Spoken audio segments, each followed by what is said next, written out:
life I've known him, since I was 12. Solid foundation with me and him, like 100%.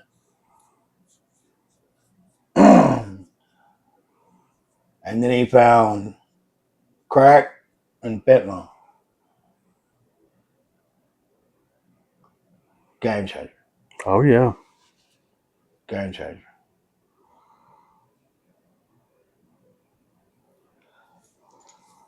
I still work at TGI Fridays. I still live in a very dysfunctional house. Later on down the line, I'll go ahead and say it now. I've between me and him, I've revived 5 people from they were dead. Yeah. I never knew what Narcan was, but it brought him back. And yeah, to not know what it is and to see it, you know what I'm saying? See what it does and not know, and being drunk at the same time. Just it was a bad time. Didn't like it too much. So now we're in 2020, still living at Kelly's. What happens? COVID. You know? Can't believe COVID was that long ago. Yeah. COVID. So I'm still at Fridays. They're doing the seat empty thing. So you Social are, yeah. I distancing. mean, like, well, you think about it like that, bro. I mean, like, you just do the math in your head. It's real simple. It's you made $800 a week doing this. You take out you take out every other seat on the bar. 400. Yeah. Sometimes not even close to that. Sometimes 200. Yeah. You know, my bar hopping days were slim to none.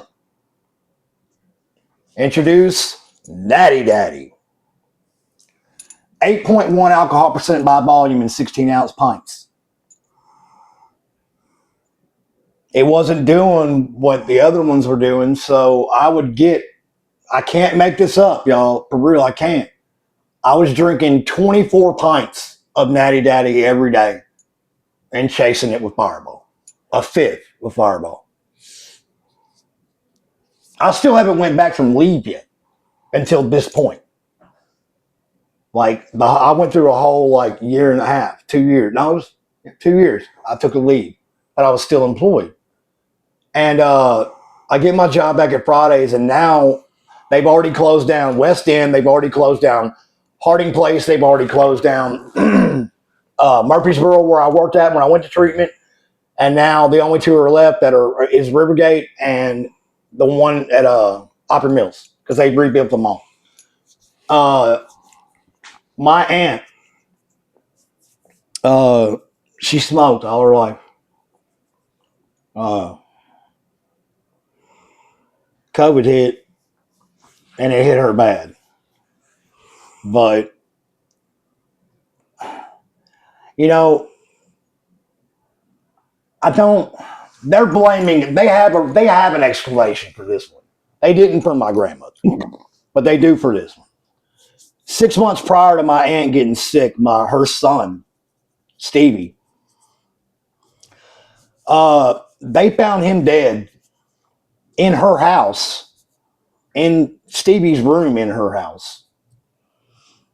Solid blue with a crack pipe laying next to him. Oh.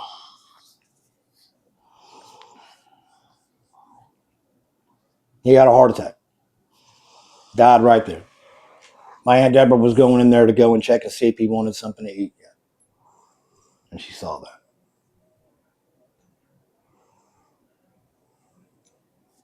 I don't know what you say for something like that. But my aunt was a strong woman.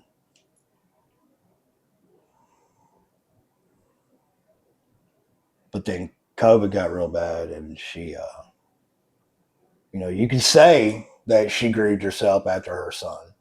But what had happened is that she caught COVID, and her breathing wasn't right. So you catch COVID and you barely can breathe. Yeah. OV, Yeah. just straight OV. So everybody knows what happened prior with the first three, and now I'm going through a decade later. I'm going through, two more back to back almost.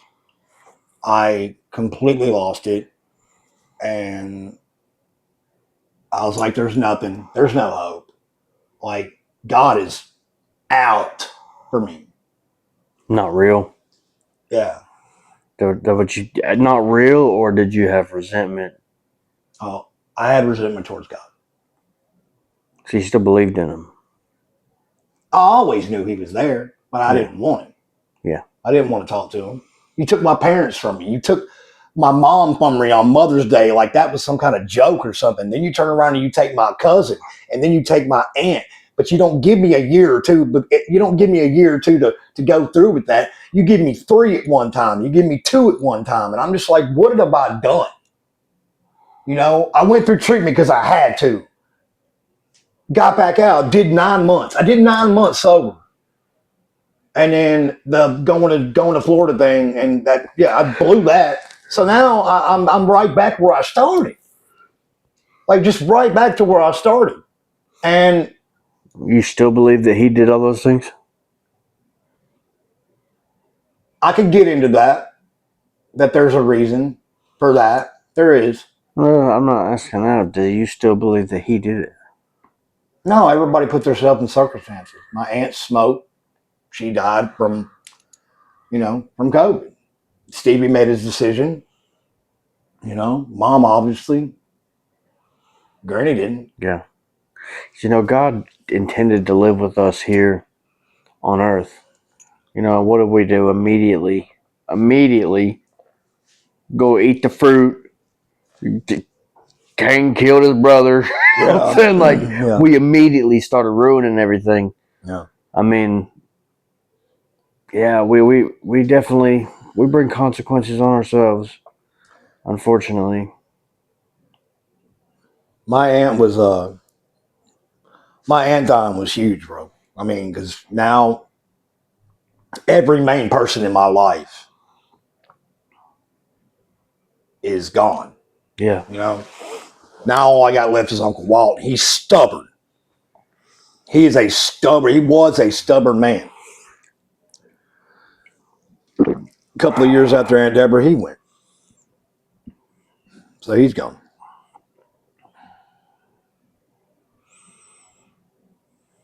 So now all I have is my job. That's my family now. Same people. Like I literally watched couples meet, get together, have a baby, hold the baby at the hospital when she's born, and then going and seeing them walk across the stage and getting their diploma. You know what I'm saying? Family like that. And it was, but I still didn't get no respect from anybody because at this point it was affected everything, bro. My liquor, it affected every single thing that I did. But now I think that they didn't fire me out of pity. I don't. So let's just keep on saying that I drank white girl wasted every single day until uh until August 15th. But on July 27th, same day, they shut down. No, I'm sorry. No, I'm sorry. They shut down Rivergate on the same day. January 27th of last year is when they shut down Opry Mills Mall, the Fridays at Opry Mills Mall. That was last year, January 27th, beginning of the year. Now I'm already self-conscious about every single thing that I'm doing with my drinking problem and being called an alcoholic, but I called myself a functioning alcoholic. There wasn't no problem. Yeah, of course. I left Miss Nancy like 5, 6, 7 years prior to that. I apologize for not saying anything, but Miss Nancy also passed away too. So, it's whatever. So I'll mention this one thing, and then I'll just go ahead and try to close it out. Uh, I forgot to mention that when I was 36 years old, I went to a cliff that I used to jump all the time. And there's a reason for. Uh, I jumped, did my little Superman dive out of the tree, climbed back up the way I always have since I was a kid, climb up to the top rock. It's about 50 feet. So I climb up to the top rock, pull myself up like I've done a million times. The rock comes out of the ground. I fall 45 feet straight down, hit a rock on every single way down. I didn't break a single bone in my body, but it cracked. It took my two front teeth out and cracked about 11 teeth in my mouth, and I was bruised purple from head to toe. But I lived. Yeah. Police officers, I mean, no, ambulance had to send a gurney down the cliff. Somebody climbed down the cliff, strapped me into it, and they all had to pull me up because the helicopter couldn't get to it. I don't know. I don't know how that happened either, but there's a reason. So now it's January 27th. TGI Fridays is no more. I'm lost. Now I'm not drinking, and now I'm not considering myself a functioning alcoholic. Now I don't care anymore. I don't care. Like I'm drinking to die. And I got all these people around me. You know what I'm saying? I got all these people around me that are like, Cecil, why are you doing this? Cecil, why are you doing this to yourself? Blah, blah, blah, blah, blah. And there was another older lady. You know who you are. For years at that time, while the house at Kelly's, I'm still living at Kelly's the whole time now, bro. Watching he's still doing the pitting on. Like, not stopping. He was my size, and now he's 120 pounds, if that. And and the older lady, I'd leave that house every day. I'd wake up and leave. If I had to go to work, I'd figure out a way to get there. But I would leave, and I would go to her house every day, and she would talk to me every day, and she would tell me that everything's okay every day. And all the way up until I lost everything in July of last year, I lost everything. No home, no nothing. That's where rock bottom happened. You ever hit that? Oh yeah. Like 100%. You have nothing to give. You have nothing to offer. You don't believe in nothing. Yeah. You're done. Yeah. You're done. I was asleep underneath a bridge in Rivergate, about a mile up the road from where the Fridays was in Rivergate. And I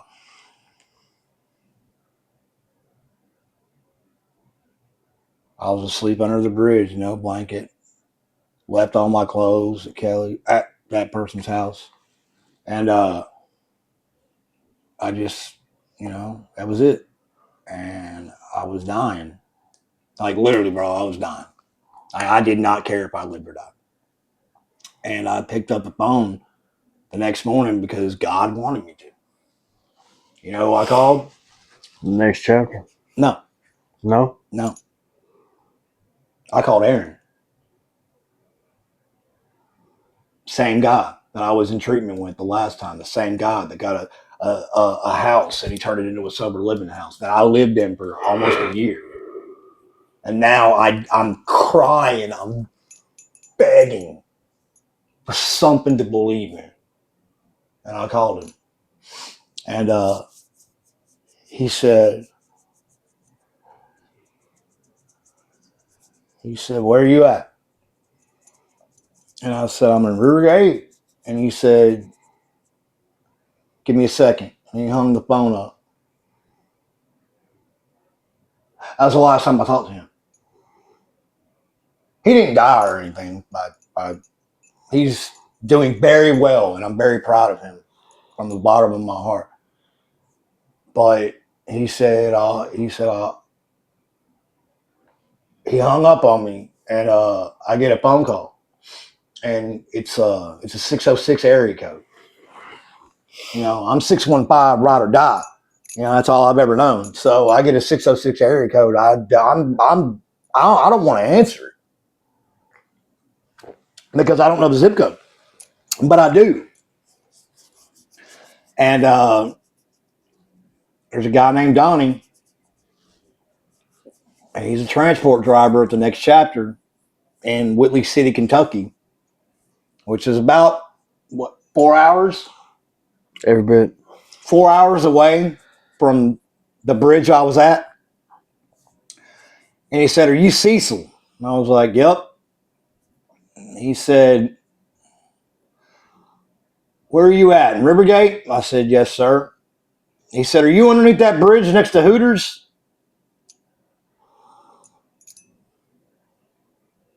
How do you know? How do you know exactly what bridge I was under? Aaron didn't know. I didn't say nothing.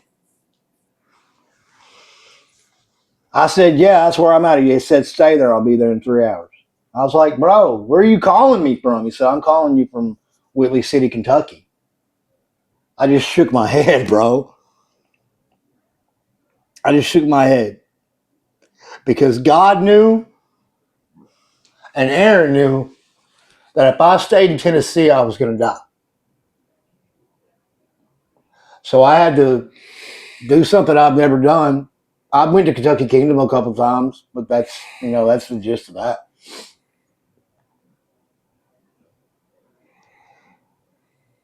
I'm away from everything. I'm away from everybody. Nobody knows except for the older lady. She knew, and uh, my brother, my best friend, his mama knew, and oh, I got there. I didn't know it was faith based. I didn't know that I was going to be in a spot where I could get one on ones. You know what I'm saying? And let it out. Yeah. You know, and I had my resentments already about all this, and I walk in the door and I'm angry. You know, this place ain't gonna help me. I already did this once, not thinking nothing, but I'm angry because I'm here. This is what I brought my life to at this point. Yeah. I have no clothes. I had a pair of Crocs that I still have to this day, and a pair of shorts that I still have to this day. It's got a rip in it from where I did that thing on my elbow, and but after about 5 days in, I told myself, I was like, "You're here. There's reason why you're here." And I told myself that if I need to give this every single bit is what I gave TGI Fridays. I need to give this every single bit of every time that I begged and pleaded and had the money and didn't have the money and had the money and didn't have the money and was broke. And I need to give this treatment center every single thing that I have. Because if I fail twice, I'm dead. Like, that's it. Yeah. If I left, I'd go straight back to Nashville and I still had nothing left, so I died. It's the only thing you know. Yeah. So I go through treatment, and by the grace of God, the people there, what do we say? Love you back Love to you life. back to life, man. Love you back to life, bro. Still, I don't know anybody. None. Zero. So now I'm out of treatment. Now they're giving me a place to go. Where am I going to go in London? I mean, not London. Where am I going to go in general? I'm in Whitley City.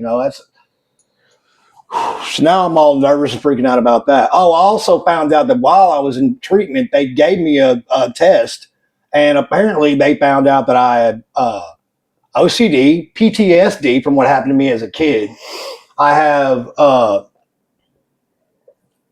some kind of a personality disorder, and I have ADHD, and I have anxiety issues and all this stuff that I never even knew prior to going to treatment, you know?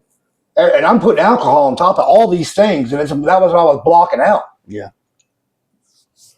I get out of treatment, and I need to find somewhere to go. Like everybody, a lot of people, everybody's like, I want to go back and work for the treatment center that just took care of me because that's what I feel like in my heart. I'm high on being sober, and what the treatment center gave me, I wanted to give it right back. A lot of people go through that. I don't know. I was one of them, and I didn't get that opportunity. God wanted me to come to London,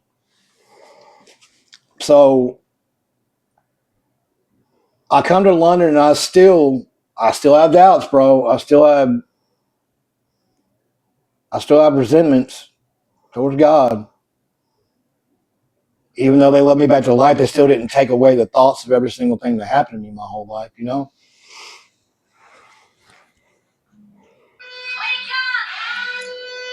That's awesome. Wake up! Okay. Okay. So that was hilarious, by the way. Can't edit that out. So basically, in a nutshell, this is it, man. I came to London and I found a job that I loved, and I found Pastor Casey. I found One Nation Church. I found some of the most dedicated, diehard, loyal friends to me that I never in a million years thought what I could ever have.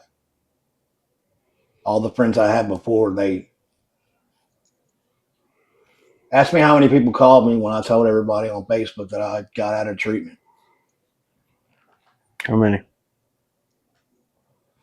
I'm talking hundreds of people, bro. People that, like I said, the people that I went to, I saw them go from here all the way up to here, all of them people. 20 years of people at Fridays, 20 years.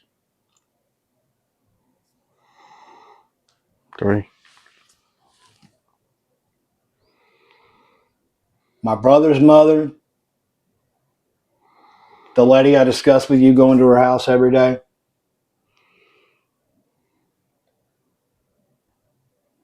And probably one of the best friends that I've ever had in my life. True best friends that love me more than anything in the world to this day. I talk to on the frequent. Jerry Lynn. Jerry Lynn, I love you.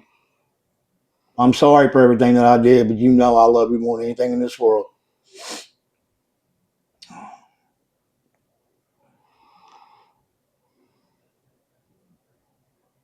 There's only one other thing that happens besides me doing the Grace Christian Journey walk that changed my life forever, and going to church every Sunday and being here with Pastor Casey and being here with all my people. My people.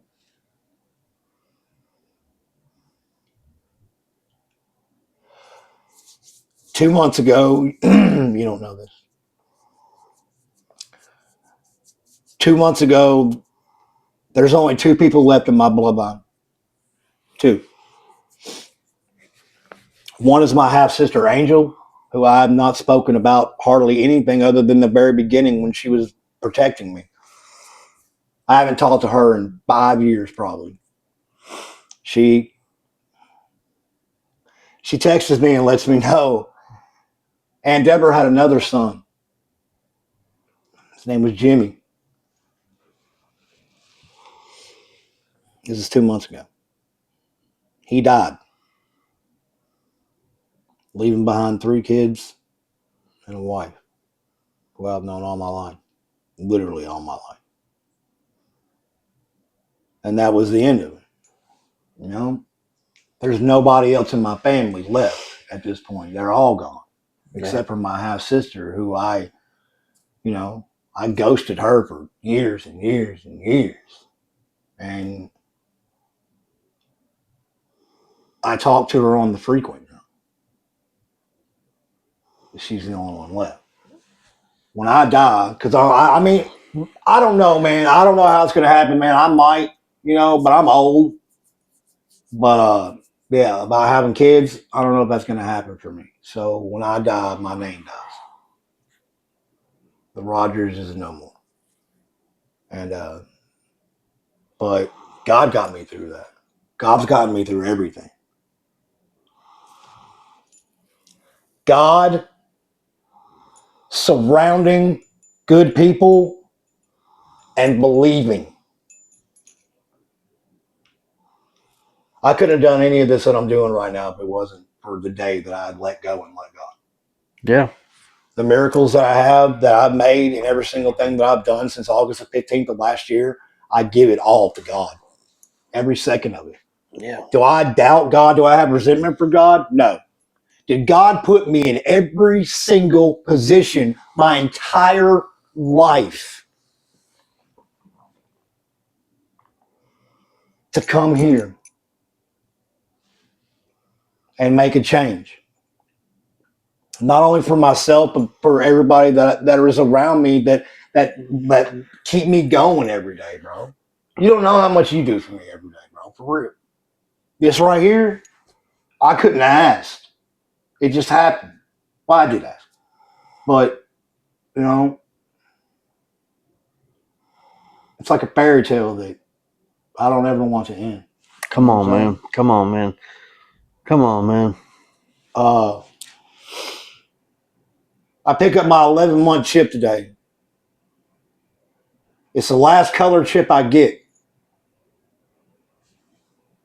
It's the last color chip I get, bro. I'll get coins every time from here on out. Yep. After I pick up this chip today, bro. Gold coin. Yeah, gold coin. And everybody who supported me and was there for me when I talked to them and gave me every single thing that I needed as far as spirituality, as far as just being somebody to talk to, showing me the right way, keeping me on the path. I love all y'all.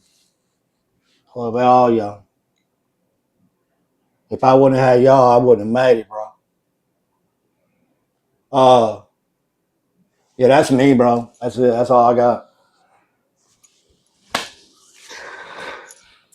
Thank you So for it's listening. safe to say that you're now experiencing a life you never knew you could have.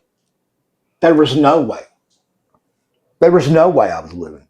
I was gone, bro. I was dead. I was even in childhood. Oh, yeah. I should have died when the baseball bat scenario. I should have died on that.